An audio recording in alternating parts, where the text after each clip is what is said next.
Chhota Udepur cyber crime police દ્વારા online છેતરપિંડીમાં ભોગ બનેલા ઇસમોના નાણાં પરત અપાવવામાં કાર્યવાહી। नमस्कार, मैं खुशी आप सबका सत्य उजागर न्यूज 92 में हार्दिक स्वागत करती हूँ। ઘણીવાર કેટલીક વ્યક્તિઓ મોબાઈલ અથવા મેલ આપતી લોભાવાળી જાહેરાતને ભોળાઈને કે પછી ઓનલાઈન છેતરપિંડી કરતા બોજભારના ઢગોના વાતો ભોળાઈને એ જઈ પોતાના બેંક ખાતાઓમાંથી રૂપિયા ગુમાવી દેતા હોય છે। ત્યારે આવી ઓનલાઈન છેતરપિંડી ભોગ બનાવનાર મદદરૂપ થતા માટે એ દરેક જિલ્લામાં સાયબર ક્રાઇમ પોલીસ કાર્યવાહી હોય છે।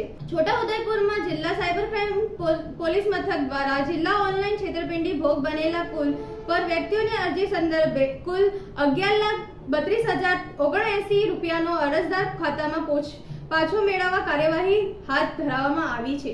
જ્યારે આ સંદર્ભમાં વધુ મળતી વિગતોને મુજબ છોટાઉદેપુર જિલ્લામાં સાયબર ક્રાઇમ પોલીસ દ્વારા પોલીસ મથક નોંધાયેલી ફરિયાદો પૈકી અલગ અલગ રાજ્યોમાંથી 2 આરોપીને ઝડપીને લઈને કાયદેસર કાર્યવાહી હાથ ધરી છે। સાયબર ક્રાઇમ વિભાગમાં તપાસ દરમિયાન ઓનલાઈન છેતરપિંડી થયેલા ફરિયાદો પૈકી 2 આરોપીઓને ઝડપી લીધા છે, તેના ઉપર કાર્યવાહી કરવામાં આવે છે।